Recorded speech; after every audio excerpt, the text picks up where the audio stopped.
America మాజీ అధ్యక్షుడు Donald ట్రంప్పై హత్యాయత్నం ప్రపంచాన్ని ఉలిక్కిపాటుకు గురిచేసింది. అధ్యక్షుడు డొనాల్డ్ రీగన్ హత్యాయత్నం జరిగిన 40 ఏళ్ల తర్వాత మళ్లీ అధ్యక్ష అభ్యర్థిపై కాల్పులు చోటు చేసుకోవడం తీవ్ర చర్చనీయాంశమైంది. ఈ ఘటనలో సెక్యూరిటీ సిబ్బంది నిర్లక్ష్యంగా వ్యవహరించారన్న ఆరోపణలు వెల్లువెత్తుతున్నాయి. వాస్తవానికి 20 ఏళ్ల యువకుడి చేతికి డేంజరస్ వెపన్స్ అసలు ఎలా వచ్చాయన్న కోణంలో ఎవరూ ఆలోచించడం లేదు.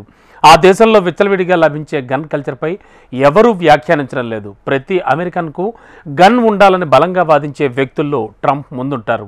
అదే గన్ కంట్రోల్ చట్టాన్ని కఠినతరం చేసుకుంటే ఇవాళ ట్రంప్పై దాడి జరిగి ఉండేది కాదు. అసలు అమెరికాలో గన్ కల్చర్ ఎలా ఉంది, అక్కడ గన్లను చాక్లెట్లా ఎందుకు విక్రయిస్తారు? What the detail reports. ట్రంప్పై దాడికి భద్రతా దళాల లోపాలే కారణమా? 20 ఏళ్ల యువకుడికి డేంజరస్ గన్ ఎలా దొరికింది? గన్ కల్చర్ను సమర్థించే ట్రంప్కు దాని దెబ్బ తెలిసొచ్చిందా? అమెరికా మాజీ అధ్యక్షుడు, ప్రస్తుత అధ్యక్ష అభ్యర్థి డొనాల్డ్ ట్రంప్ హత్యాయత్నం అమెరికా రాజకీయాల్లో కలకలాన్ని రేపింది.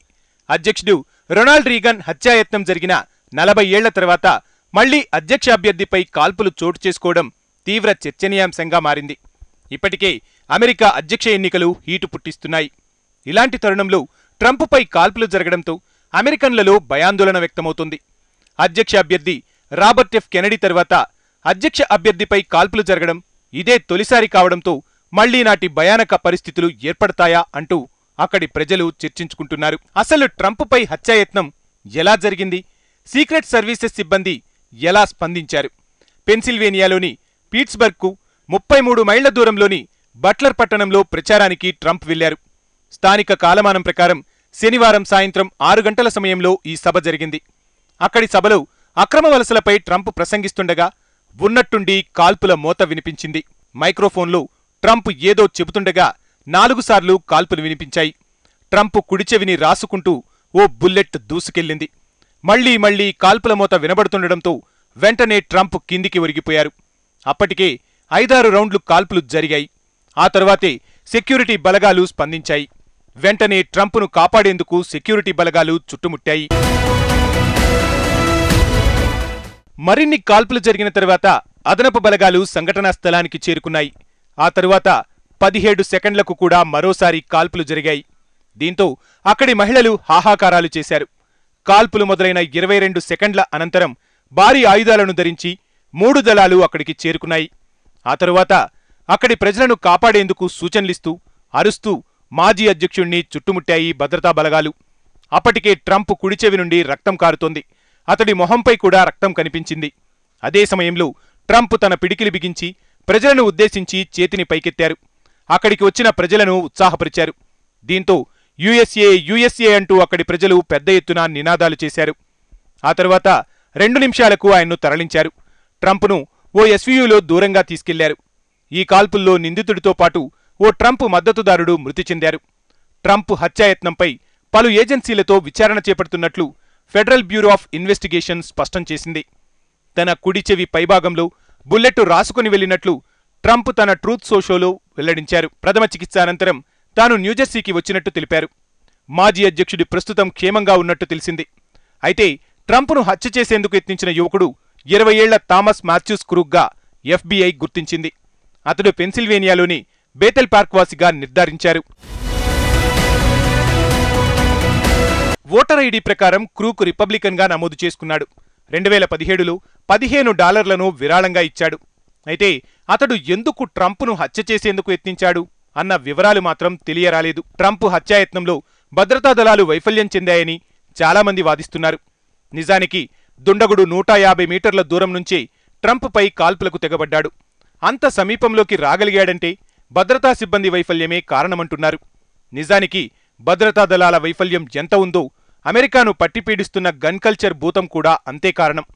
20 ఏళ్ల యువకుడికి అత్యంత ప్రమాదకరమైన ఆయుధాలు ఈ చట్టంలోని లొసుగుల కారణంగానే అందుతున్నాయి. ఆయుధాలు ఈజీగా దొరుకుతుండడంతో అమెరికన్లు వాటి పట్ల ఆకర్షితులవుతున్నారు. గన్ కలిగి ఉండడం ఓ ఫ్యాషన్గా అమెరికన్లు భావిస్తున్నారు. అది ఎంతలా అంటే మన దేశంలో ప్రతి ఒక్కరి వద్ద ఓ మొబైల్ ఫోన్ ఉన్నట్టుగా. అమెరికన్లు గన్పై అంత ఆసక్తి చూపుతున్నారు. నిజానికి వారికి సెల్ ఫోన్ కంటే గన్నే ముఖ్యమని అక్కడి ప్రజలు భావిస్తారు. ప్రతి 100 మంది అమెరికన్ల వద్ద 120 తుపాకులు ఉన్నట్టు తాజా నివేదికలు చెబుతున్నాయి.